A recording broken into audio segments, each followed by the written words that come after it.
"Mrs. Thompson, we need to discuss $47,000. Those were the words that changed everything. I remember gripping the edge of my kitchen counter so tightly that my knuckles turned white. For a moment, I thought the young woman from the bank had called the wrong number. There had to be some mistake.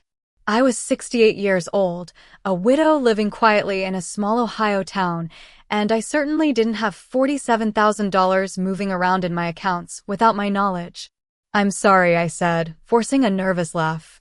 "I think there's been some confusion." The woman on the phone paused. Her voice remained professional, but there was something in her tone that made my stomach tighten. "Mrs. Thompson, according to our records, multiple transfers have been made from your savings account over the past 11 months. We've attempted to reach you several times regarding unusual activity." I stared out the kitchen window at the bird feeder my late husband had built years ago. A pair of cardinals landed on it, completely unaware that my world had just begun to shift beneath my feet. "Unusual activity?" I repeated. "What kind of activity?" There was another pause. "Large electronic transfers. The total amount currently exceeds $47,000. My heart skipped. $47,000. That wasn't just money. That was years of careful saving. Years of skipped vacations, modest birthdays, and practical decisions. That was the emergency fund my husband and I had built together before he passed away. I thanked the woman and ended the call, but I remained standing there long after the line disconnected. The house felt strangely quiet. Too quiet. The clock above the stove ticked loudly. Every second seemed heavier than the one before it. I told myself there had to be a reasonable explanation. Banks made mistakes. Computers made mistakes. People made mistakes. But deep down, a feeling I couldn't explain had already begun to grow. Fear. The next morning, I drove to the bank. The branch manager greeted me kindly and led me into a private office. He placed a folder on the desk between us. Inside were pages of transactions. Transfer after transfer. Date after date. Amount after amount. I studied the paperwork until the numbers blurred together. Thousands of dollars disappearing at a time. Sometimes 2,000. Sometimes 5,000. Sometimes more. "Do you recognize any of these transactions?" he asked gently. I shook my head. No, my voice barely sounded like my own. He slid another page toward me. "Mrs. Thompson, are you saying you didn't authorize these transfers?" I looked at the page. Then I looked back at him. "No," I whispered. "I didn't." The room suddenly felt colder. The manager folded his hands together and exchanged a glance with another employee standing near the door. It was a small look, lasting less than a second, but I noticed it. People only exchanged looks like that when they knew something you didn't. As I gathered the papers and prepared to leave, one question kept echoing in my mind. If I hadn't taken the money, then who had? By the time I reached my car, I already knew one thing for certain. Someone I trusted had access. Someone close enough to move through my life without raising suspicion. Someone who believed I would never notice. Someone who believed an old woman would never ask questions. They were wrong. The drive home felt longer than usual. Every traffic light seemed to stay red forever, giving me more time to think about questions I did not want to ask. When I finally pulled into my driveway, I sat in the car for several minutes with the engine off. The house looked exactly the same as it had that morning. The white shutters. The flower bed beneath the front window. The porch swing that had not moved since the last windy day. Everything appeared normal. Yet nothing felt normal anymore. I carried the bank documents inside and placed them carefully on the kitchen table. The stack of papers sat there like an unwelcome guest. I made myself a cup of coffee even though it was already late in the afternoon. It was something to do with my hands. Something familiar. As the coffee brewed, my eyes wandered across the room. Framed photographs covered one wall. My husband smiling beside a fishing boat. Brandon graduating from college. Family holidays. Birthdays. Thanksgiving dinners. Memories frozen in time. For years, those photographs had comforted me. Now they seemed to be asking questions I could not answer. Brandon had always been a good son. At least that was what I believed. After his father passed away, he called more often. He insisted on helping me with technology. Online banking confused me, and he patiently walked me through passwords, account settings, and security updates. Whenever I struggled with a computer issue, he was the one who fixed it. I trusted him completely. Why would I not? He was my son. Melissa entered our lives 12 years ago. She was charming from the beginning. Friendly, polite, organized.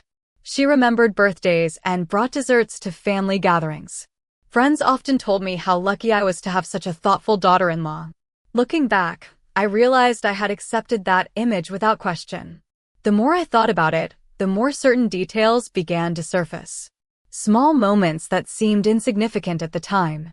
Melissa occasionally asked casual questions about my finances. Not intrusive questions. Just enough to sound concerned. Had my investments performed well? Was I comfortable living on retirement income? Had I considered simplifying my accounts? I had always interpreted those conversations as kindness. Now I was not so sure. That evening, Brandon called. His timing startled me. He usually called once every week or two. Hearing his voice made my chest tighten. "How are you doing, Mom?" he asked cheerfully. "I am fine," I replied. "Just a busy day." There was a brief silence. "Everything okay?" he asked. The question seemed ordinary, but something about it caught my attention. I found myself studying every word, every pause. "Yes," I said carefully. "Just taking care of some paperwork." Another pause followed. Very short. Almost invisible. Then his cheerful tone returned. We spoke for another few minutes about ordinary things before ending the call. Afterward, I sat alone at the kitchen table staring at the phone. Maybe I was imagining things. Maybe grief and stress were making me suspicious. But for the first time in my life, I found myself wondering whether trust could blind a person more effectively than deception. The papers remained spread across the table long after sunset. And as darkness settled outside my windows, one thought refused to leave me. Whoever had taken that money knew exactly where to find it. The following morning, I returned to the bank with a notebook, a pen, and a determination I had not felt in years. I was tired of guessing. I wanted facts. The branch manager welcomed me back into the same office and placed additional records on the desk. This time, I forced myself to look carefully at every page. Dates, amounts, confirmation numbers, locations. Details that had seemed overwhelming the day before now became pieces of a puzzle. I noticed something strange almost immediately. Most of the transfers happened on weekdays, usually during business hours. Whoever was moving the money appeared confident, organized, consistent. They were not acting like someone afraid of being caught. They behaved like someone who believed they had permission. The manager pointed to several entries highlighted in yellow. These transactions were approved through online authentication, he explained. That means someone successfully logged into the account using the correct credentials. I felt a chill run through me. There were only a handful of people who knew I struggled with online banking. My husband had known, but he had been gone for nearly 5 years. Brandon knew. Melissa knew. Beyond that, nobody had ever been involved. The manager continued speaking, but my attention drifted to a memory from the previous Christmas. Melissa had insisted on helping me replace my aging laptop. She said the old one was too slow and difficult to use. Brandon spent nearly an hour transferring information from one device to another. At the time, I had been grateful. Now I wondered exactly what information had been transferred. After leaving the bank, I drove to a small diner a few miles away. It was a place my husband and I used to visit after church on Sundays. I ordered coffee and sat alone in a booth near the window. Around me, people chatted about ordinary things. Weekend plans, grandchildren, local sports, the normal rhythm of life continued while my thoughts circled the same questions again and again. Then my phone buzzed. A text message from Melissa. "Hi Ava. Just checking in. Hope you are having a good day." I stared at the screen longer than necessary. Melissa rarely sent messages without a reason. Normally, she communicated through Brandon. I typed a short response and put the phone away. Less than 5 minutes later, another message arrived. "Everything okay? Brandon said you seemed distracted yesterday." My pulse quickened. I had not told Brandon anything specific. I had only mentioned paperwork. Yet somehow both of them seemed unusually interested in my day. For the first time, concern felt less like kindness and more like surveillance. That evening, I spread all the documents across my dining room table. The same table where birthdays had been celebrated and Thanksgiving dinners had been shared. Under the warm light hanging overhead, I studied every page again. One transfer caught my attention, then another. A pattern began to emerge. Several transactions occurred within hours of visits from Brandon and Melissa. Maybe it was coincidence. Maybe it was not. I leaned back in my chair and looked around the empty room. The silence felt different now. Not lonely. Focused. Somewhere within those papers was the truth. And for the first time since this nightmare began, I stopped asking whether something was wrong. I already knew it was. The only question left was how far the deception went. The next few days became an exercise in observation. I stopped looking at Brandon and Melissa the way a mother and mother-in-law normally would. Instead, I watched them the way someone studies a puzzle that refuses to fit together. On Saturday, they invited me to lunch at a popular restaurant outside town. Nothing about the invitation seemed unusual. In fact, they appeared warmer than they had been in months. Brandon hugged me when I arrived. Melissa complimented my sweater and insisted on paying for dessert. To anyone watching, we looked like a close family enjoying a pleasant afternoon together. Yet something felt off. Every conversation seemed carefully guided away from certain topics. Whenever finances came close to entering the discussion, Melissa smoothly changed the subject. When I mentioned that I had been organizing old paperwork, Brandon immediately asked whether I was planning to clean out the attic. The question seemed innocent, but his expression held a flash of concern that disappeared almost instantly. I noticed more during that lunch than I had noticed during entire years. Melissa carried a designer handbag I had never seen before. Brandon wore a new watch.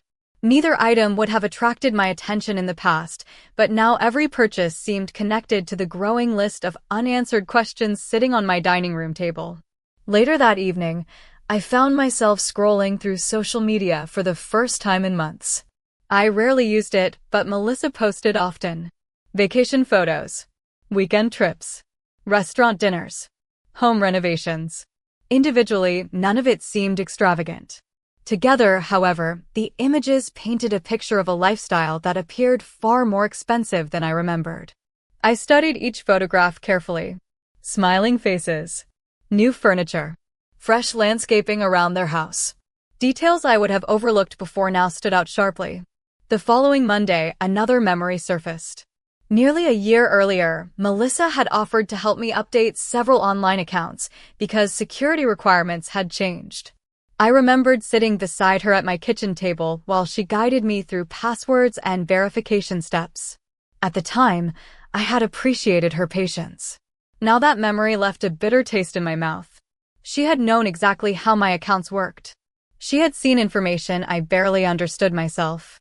That afternoon, I returned to the stack of transaction records and began matching dates against family visits, phone calls, and holidays. The pattern grew clearer. Several of the largest transfers occurred shortly after Brandon or Melissa had spent time in my home. Coincidence became harder and harder to believe. By Tuesday evening, I stopped searching for innocent explanations. Not because I wanted to suspect them, but because every fact seemed to point in the same direction. I sat alone at the dining room table. Long after sunset, surrounded by documents, old calendars, and handwritten notes. The room was silent except for the ticking clock on the wall. Years ago, my husband used to joke that I never gave up once I started solving a problem. As I looked across the evidence spread before me, I realized something important. Whoever had taken the money had counted on my trust. They had counted on my grief. They had counted on my age. What they never expected was that I would start paying attention. By Wednesday morning, I realized I could not continue investigating alone. I needed someone who understood financial records better than I did. After a restless night, I called the bank manager and asked whether he could recommend someone familiar with fraud cases involving senior citizens. He was quiet for a moment before giving me the name of an attorney in Columbus who specialized in financial disputes. 2 days later, I found myself sitting in a modest office across from a woman named Rebecca Lawson. She listened without interrupting as I explained everything from the missing money to the suspicious timing of the transfers. When I finished, she folded her hands and looked directly at me. "Mrs. Thompson, before we make assumptions, we need evidence. Emotions do not win cases. Facts do." Her words were firm but comforting. For the first time since this ordeal began, I felt as though someone was helping me carry the weight. Rebecca requested copies of every statement, every transaction report, and every communication connected to the account. Over the next several hours, we organized documents into neat folders. She highlighted dates, circled transaction numbers, created timelines. As the pieces came together, the picture became clearer. Several transfers originated from the same device identifier. The bank had records showing repeated access from a familiar location. Rebecca could not yet reveal everything, but her expression changed noticeably as she reviewed the technical details. "This is not random," she said quietly. "Whoever did this knew exactly what they were doing." That evening, Brandon called again. His voice sounded unusually cheerful. He mentioned a weekend barbecue they were planning and invited me to join them. In the past, I would have accepted immediately. This time, I listened carefully. Every sentence felt rehearsed. Every question seemed designed to measure what I knew. "You sound tired, Mom," he said. "Are you taking care of yourself?" I smiled even though he could not see me. "I am doing just fine." After we ended the call, I sat in silence for several minutes. It amazed me how differently a conversation could sound once trust began to crack. The next day, Rebecca contacted me with an update. She had reviewed additional records obtained through proper legal channels. Certain account activities matched devices connected to individuals who had direct access to information about my finances. She advised patience. "Do not confront anyone," she warned. "If they believe you know something, they may change their behavior." So I waited. I answered phone calls normally. I attended family gatherings. I smiled for photographs. Outwardly, nothing changed. Inwardly, everything had changed. The evidence was slowly building, one document at a time. Late Friday afternoon, Rebecca called once more. There was a seriousness in her voice that immediately caught my attention. "Mrs. Thompson," she said, "we have uncovered something important." My heart began to pound. I sat down at the kitchen table and gripped the edge of the chair. Outside, the sun was setting behind the trees. Inside, I had the strange feeling that the truth I had been searching for was finally beginning to emerge from the shadows. Rebecca arrived at my house the following Monday carrying a thick folder and a laptop. The seriousness on her face told me this was not another routine update. We sat at my dining room table where the investigation had practically taken over my life. For weeks, every available surface had been covered with statements, notes, and timelines. Rebecca opened the folder and carefully arranged several documents in front of me. "We finally have a clearer picture," she said. My heart pounded as I looked down at the pages. There were technical records I barely understood, but one detail immediately stood out. The access logs connected to my online banking activity pointed repeatedly to the same devices. More importantly, those devices were associated with locations that had no connection to my daily life. I had never visited those addresses. I had never logged in from those locations. Rebecca explained everything patiently. Each transfer had left a digital trail. Every login, every authorization, every confirmation generated records. Someone had been careful, but not careful enough. The same pattern appeared again and again. The account was accessed. Money was moved. Additional confirmations followed. Then the trail led elsewhere. "Can we prove who did it?" I asked quietly. Rebecca paused before answering. "We are getting very close." That afternoon, I found myself replaying years of family memories. Certain moments now looked completely different. Melissa encouraging me to switch to paperless statements. Brandon offering to help organize my passwords. Their repeated assurances that technology was complicated and that they would handle everything for me. None of those actions had seemed suspicious at the time. They had looked like kindness. Looking back, I realized how easily trust can disguise itself as security. 2 days later, another breakthrough arrived. Rebecca called and asked me to meet her at her office. The moment I walked through the door, I knew something significant had happened. She handed me a copy of a financial report. Several transfers from my account had eventually been routed through accounts connected to purchases made by Brandon and Melissa. Expensive home upgrades, travel expenses, luxury purchases. The list continued for pages. I felt physically exhausted reading it. Not because of the money, but because every transaction represented a choice, a decision, a moment when someone could have stopped and done the right thing. Instead, they kept going. Rebecca watched me carefully. "I know this is painful," she said, "but we need to stay focused." I nodded. She was right. The emotional betrayal hurt more than the financial loss, but emotions alone would not solve anything. Evidence would. Facts would. That evening, Brandon called once again. He sounded relaxed and cheerful. He spoke about work, neighborhood news, and weekend plans. I listened quietly. For the first time, I heard something beneath his words. Confidence. The confidence of someone who believed his secret remained hidden. When the call ended, I sat alone in my living room staring at the family photographs on the mantel. The investigation was no longer about suspicion. It was no longer about possibility. The truth was taking shape piece by piece. And with every new document, every new record, every new discovery, one reality became impossible to ignore. The people I had trusted most were becoming the center of the evidence.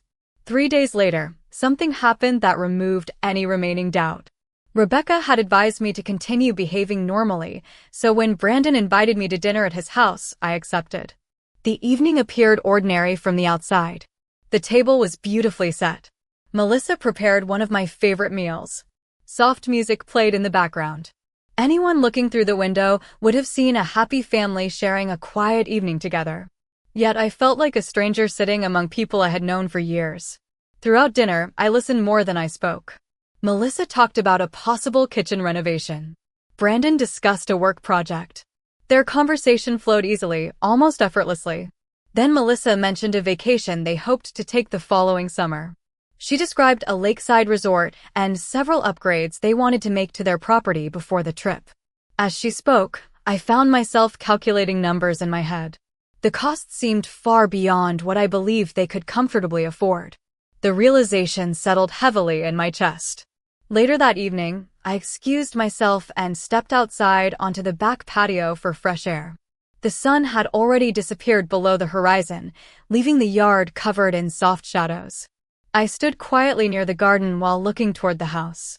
Through a partially open window, I could hear voices drifting from inside. At first, I paid little attention. Then I heard my name. I froze. Brandon laughed softly. "She still has no idea." My stomach tightened instantly. There was a brief pause before Melissa answered. "I told you she would never question it. She trusts you too much." For a moment, everything around me seemed to disappear. The sounds of the neighborhood faded. The cool evening air vanished. All I could hear were those words. "She trusts you too much." Brandon responded again. "As long as she does not start digging into old records, we are fine." Melissa laughed quietly. "By the time she notices anything, it will be impossible to untangle." I stood perfectly still. Part of me wanted to walk inside and confront them immediately. Part of me wanted to demand explanations. But Rebecca's voice echoed in my mind. Emotions do not win cases. Facts do. So I remained silent. A few moments later, I returned to the dining room with a calm smile on my face. Neither of them appeared nervous. Neither of them suspected I had overheard anything. They continued chatting comfortably, completely unaware that the foundation beneath their carefully constructed story had just begun to crack. When I finally drove home that night, I did not turn on the radio. I did not make any phone calls. I simply drove through the darkness, replaying every word I had heard. The betrayal hurt more than I expected. Not because of the money. Money can be replaced. What hurt was realizing that my trust had been discussed like a weakness. My love had been treated like an opportunity. By the time I pulled into my driveway, the sadness had started to transform into something else. Clarity. For weeks, I had been searching for answers. Now I finally understood the truth. This was never a misunderstanding. It was a choice. And soon, those choices would have consequences. The court hearing took place 6 weeks later on a gray Thursday morning. I arrived early with Rebecca and quietly took my seat. The courtroom was smaller than I expected. There were no dramatic speeches and no raised voices. Just facts, documents, and the truth waiting to be examined. Brandon and Melissa entered together a few minutes later. They looked confident. Melissa barely glanced in my direction. Brandon avoided eye contact altogether. For a brief moment, I felt a familiar ache in my chest. This was still my son, sitting on the other side of the room. But then I remembered the bank records, the conversations, and the months of deception. The proceedings began calmly. Melissa's attorney argued that any transfers had been made with implied permission. Brandon claimed he had simply helped manage financial matters after his father's death. Listening to them speak was surreal. Their version of events sounded polished and carefully rehearsed. If I had not lived through the truth myself, I might have believed them. Rebecca remained patient. She waited until it was our turn. Then she began presenting evidence piece by piece. First came the transaction records, then the login histories, then the device information connecting account access to locations associated with Brandon and Melissa. One document followed another, each one narrowing the space available for excuses. The atmosphere in the courtroom slowly changed. I noticed Melissa sitting a little straighter in her chair. Brandon stopped looking toward the judge and focused instead on the papers being displayed. Rebecca then introduced records showing how transferred funds had been linked to specific purchases. Renovation invoices, travel expenses, retail transactions.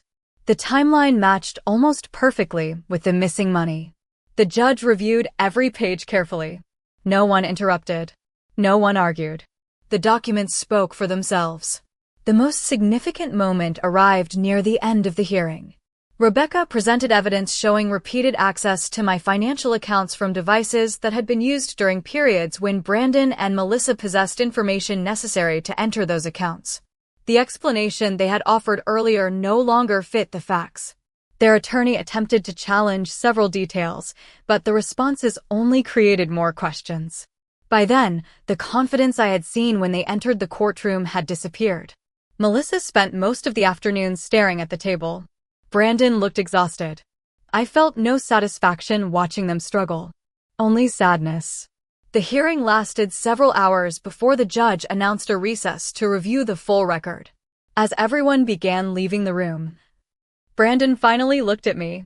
For a second, I saw something I had not seen in months. Not confidence.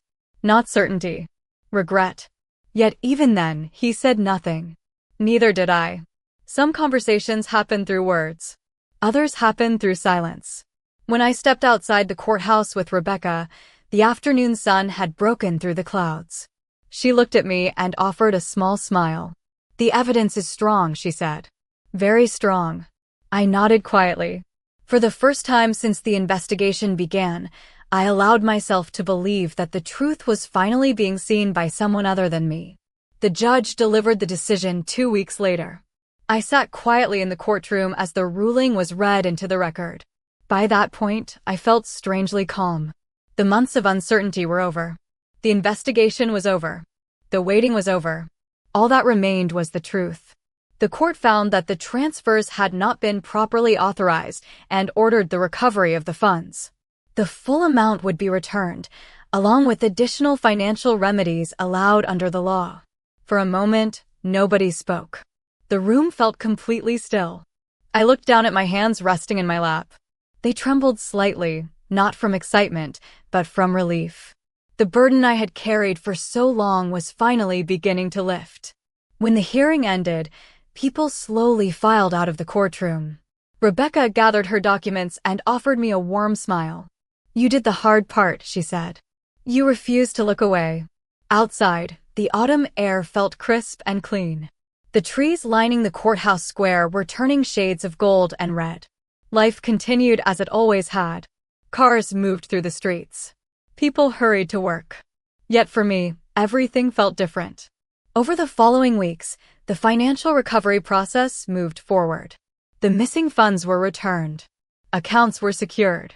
New protections were established. For the first time in months, I could open a bank statement without feeling anxious. But something else had changed as well. The money came back. Trust did not. Brandon called several times. At first, I did not answer. Eventually, I agreed to meet him at a small coffee shop. He looked older than I remembered. Tired. Uncomfortable. We sat across from each other in silence for several moments before he finally spoke. He apologized. The words came slowly. He admitted mistakes had been made. He admitted poor decisions. He admitted he should have stopped things before they went so far. I listened carefully. Then I thanked him for telling the truth. That was all. Some wounds heal with time. Others leave permanent scars. Forgiveness and trust are not the same thing. One can return long before the other. Melissa never contacted me directly. In some ways, that made everything easier. I no longer spent energy trying to understand choices that could never be justified. Instead, I focused on rebuilding my own life. I joined a local gardening club. I reconnected with old friends. I took short weekend trips I had postponed for years. Slowly, my world expanded again. One evening, I sat on my porch watching the sunset. The same porch where I had spent countless evenings with my husband. A gentle breeze moved through the trees. The sky glowed orange above the rooftops. For the first time in a very long time, I felt at peace. People often assume this story is about money. It is not. Money was simply the symptom. The real story was about truth. It was about refusing to ignore warning signs. It was about understanding that age does not make a person powerless. Experience teaches lessons that cannot be bought, borrowed, or stolen. They believed I would never ask questions. They believed I would quietly accept what happened and move on. Instead, I chose to seek the truth. And in the end, that truth gave me something far more valuable than $47,000. It gave me back my voice.